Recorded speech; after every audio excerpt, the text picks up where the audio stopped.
অদৃশ্য ঘড়ি। বৃষ্টি ঝরছিল অবিরাম, আকাশটা যেন পৃথিবীর সমস্ত কান্না ঝরিয়ে দিচ্ছে। ঢাকা শহরের ঘিঞ্জি এক মহল্লার এক কোণে পড়ে আছে পুরনো একটা বাড়ি। বাড়িটা কেউ চেনেই না, প্রায় এড়িয়ে চলে সব সময়। কারণ এই বাড়ি সম্পর্কে একটা গল্প প্রচলিত, যে কেউ একবার এই বাড়ির ঘড়ির কাঁটার আওয়াজ শুনে ফেলে তার জীবন পাল্টে যায় চিরতরে। সৌরভ একজন মধ্যবিত্ত চাকুরে, সবসময় বাস্তববাদী। ভূতের গল্প বা রহস্যে তার কোনো বিশ্বাস ছিল না। একদিন বাড়ি ফিরতে ফিরতে বৃষ্টির ভেতরে আটকা পড়ে যায়। তার হাতে ধরা ছাতাটাও বাতাসে উড়ে চলে যায়। সামনে কিছুই দেখছিল না সে, শুধু একটা আলো দেখা যাচ্ছিল দূর থেকে। সেই আলোকে অনুসরণ করে সৌরভ হেঁটে চলে আসে সেই পুরনো বাড়িটার সামনে। মায়াবী আলোয় ঢেকে থাকা বাড়িটা দেখে কিছুটা কৌতূহল জাগল তার মনে। দরজাটা খোলা। একটু অদ্ভুত, কারণ এই ধরনের পরিত্যক্ত বাড়ির দরজা সাধারণত বন্ধ থাকার কথা। সৌরভ দ্বিধা সত্ত্বেও ভেতরে ঢোকে। তার চোখে পড়ে বাড়ির ভেতরের বড় ঘড়িটা, একটা অদ্ভুত সুন্দর ঘড়ি। ঘড়িটা খুব পুরনো, কাঠের কাজ করা আর তামার গহনার মতো দেখতে। সবচেয়ে অদ্ভুত ব্যাপার, ঘড়িটা চলতে চলতে আচমকা থেমে গেল। ঘড়ির থামার সাথে সাথেই সৌরভ একটা অদ্ভুত অনুভূতি পেল। তার চারপাশের পৃথিবী বদলে গেল যেন। বাতাস ভারী হয়ে এলো, চারপাশে শুনশান নীরবতা।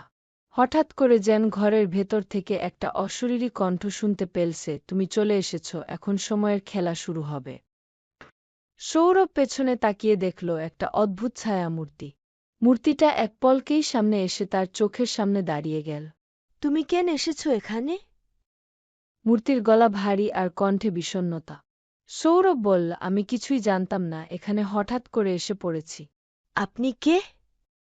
মূর্তি বলল, আমি এই ঘড়ির সত্তা, আমি এই সময়ের প্রহরী। একবার ঘড়ির কাঁটা থেমে গেলে এখানে যারা থাকে তারা আর ফিরে যেতে পারে না। সৌরভ স্তব্ধ হয়ে গেল।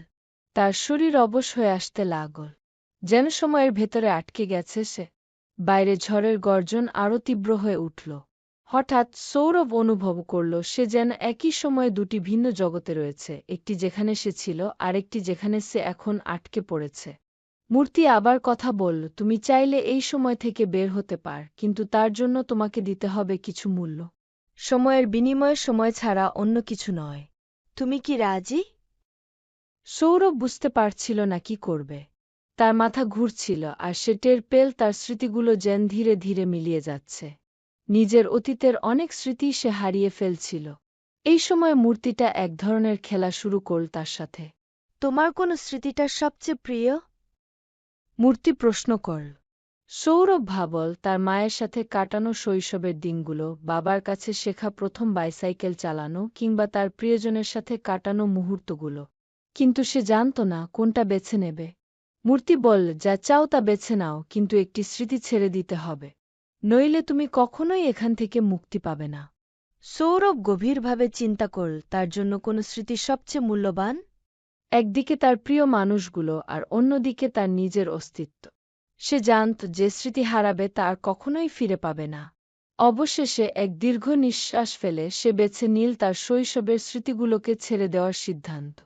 মূর্তি হাসল, তুমি মুক্তি পেলে, কিন্তু তুমি তোমার শৈশবের স্মৃতি হারালে। তুমি এখন ফিরে যেতে পার, কিন্তু মনে রেখো সময়ের খেলা কখনো থামে না। তোমার জীবনে এখন আরও নতুন রহস্য অপেক্ষা করছে। হঠাৎ সৌরভ একটা প্রচণ্ড ধাক্কা অনুভব করল। তার চারপাশ আবার আগের মতো স্বাভাবিক হয়ে গেল। সে